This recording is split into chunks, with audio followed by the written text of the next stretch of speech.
Alright, welcome back to Kirby's Adventure. We're still in Grape Garden, and we're about to move on to the third door. And you saw I got that secret last door, so now that Crane Fever is unlocked, so I'll keep that in mind if I need some extra lives. On to door 3. Okay, so we get introduced to the mechanic right here of the fuse lighting, so you can get blast out of a cannon, right? Well, that's what that firepower was for, but if you remember, I ended the last part with having crash power. Yeah, that'll light the fuse just fine. So we got plenty of time to spare before this shit goes off. So there are more of those in this game, but the ones in the later parts of the game obviously have a shorter fuse, so it's harder to make it to the cannon on time, and a few of them are pretty difficult. You can light the fuse with obviously crash power, burning power, fire power, and laser, I believe.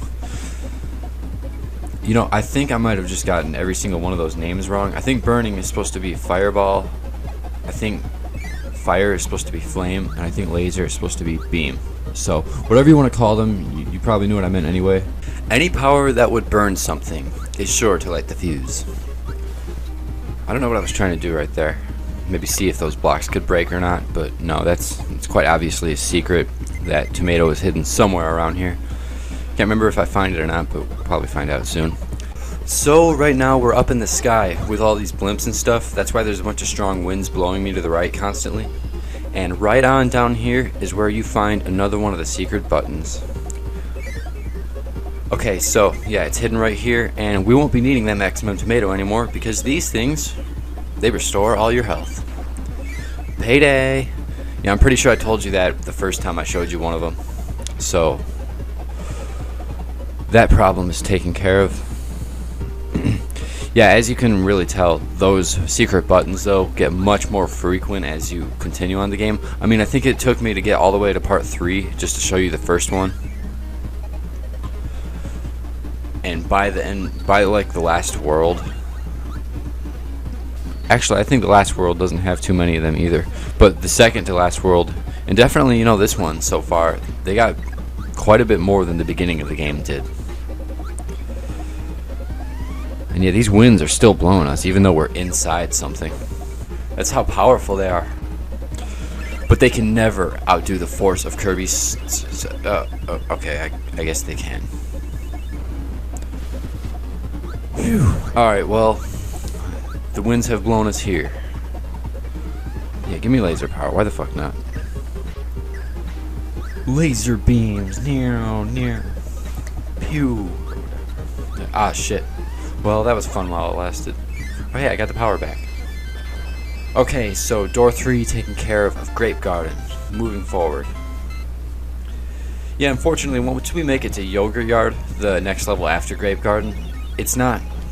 neither levels do anything that unique, so it's just... we're playing through... let's say this, if video games have filler, we're inside of filler right now for Kirby's Adventure. I mean, someone could argue this whole game is filler since there's improved versions of this game. But nah, man. Both versions need a playthrough, regardless. I mean, it's not nearly as pointless as making a Tails playthrough of Sonic 3 and Knuckles or something after you've already done a Sonic playthrough. Oh hell yeah, we got sword. Look at all these assholes. No, but yeah, we take the sword power into what appears to be some dark woods. Interesting. Yeah, I don't think there's any new enemies or anything or forest gimmicks. It's just another change of scenery. This game really is all over the place. I mean, this game is an explosion of new stuff compared to Kirby's Dream Land 1. I mean, that game had 0 color capability.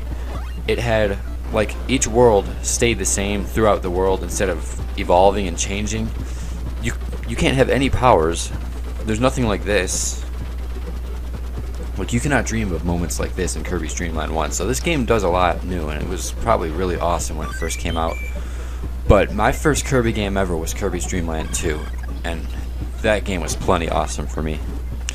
The only superiority I would say this game has over Kirby's Dream Land 2 is that it does seem like it's being run on a more powerful console. Like it does things that Kirby's Dream Land 2 probably wouldn't be able to do since it's on a handheld thing. Like, whoops, didn't mean to do that. Yeah, I guess it's good that that happened though. Interrupted me talking about Kirby's Dream Land 2 again. Can't seem to stop myself from talking about that in this playthrough. No, but this guy is toast now. There's no way I'm going to let him get away with interrupting me while I was talking about something. This is my commentary. I almost had him right there.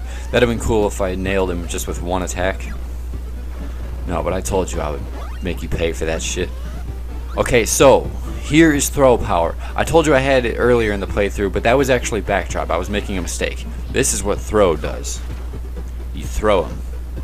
Yeah, it's pretty fun to use, and it works a lot better in the improved counterpart of this game. But it works plenty fine right here. I have no problems. Besides the fact that it didn't even clear the way right there.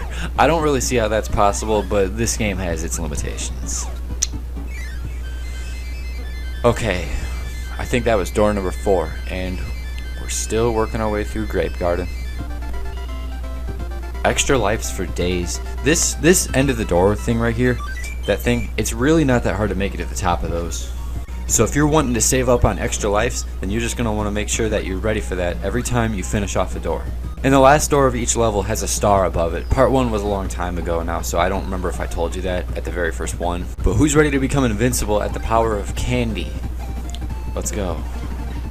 None of you can touch me. I'm immortal like Zamasu. Okay. Yeah, you're not immortal. You're not immortal to bottomless pits, so still don't fall. But yeah, you can. That would have been cool if my invincibility didn't run out, but I was making a joke of that ice power guy's power. What a peculiar placed door. Oh hey, sword power. It's a lot better than spark. Yeah, get over here. I want your power. None of you fellas stand a chance against me now. Even you. Oh, you hit me? I'll just take your power then. You got the same one as him. Okay, so I don't exactly remember what's down there, but I can tell you one thing. If it's an important secret in the game, like one of those buttons, I'll definitely find it at some point, because I will be getting all of those, and I will be 100%ing this game. So we move on to this. This guy up here seems to be guarding that door, so I'm like, alright, whatever bro, I'll kill you through the platform, any day. Oh, it's not working? I'll just go around then. Shit! That's what I get for being cocky. Whatever, I'll leave him alone. He's not even doing a good job guarding the door. I went right in. So, we fight more of Meta Knight's guys. And here's where I show you that sword power, you know, or any power, is not the ideal way to fight these guys. Because, like, you have to hit them more than once with it.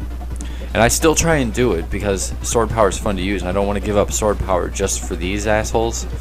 So I put up a fight for a while, but I just decided at some point it's not fucking worth it, and then got myself killed anyway. And then there's this fucking cheap shot where that guy's just waiting for you right there. No, these guys must pay. Nobody kills Kirby on the battlefield and gets away with it. Yeah, really though, if you pay attention, by far the best way to fight these guys is with Kirby's default power, because sucking them in and shooting them out at their friends is a guaranteed kill every single time. So, you know, there's no point in acting like it's better if you have to hit each individual guy, and not only that, hit him twice. Like, you can take out 2 birds with 1 stone when you do this. You suck him in and spit him out over there. And it has infinite range. Why would that not be better? Okay, so we're inside this castle now. Had to fight our way through the guards, of course. It's pretty peaceful in here though, isn't it? There's some beautiful fountains right there. There's a nice green view. There's some star statues in the background. Breaking into this castle was Kirby's best decision yet in this game. Alright. Yeah, this part, we'll make a joke of this part with Fireball. Why am I not using it? Why am I just jumping? Oh, maybe that's why. I could have so made it through that first one without that happening, though. I was kind of sucking at this game, honestly. I will be doing this way better when it comes around to Kirby Nightmare and Dreamland. I can redeem myself at this part by with 1 health flying through all of these Gordos without getting hit. Yes sir, that was a little bit tricky, but Kirby can always do it. And once again, all the way to the top to get another extra life. Good thing too, because I actually did lose a life in that door. And that's a good way to end this part.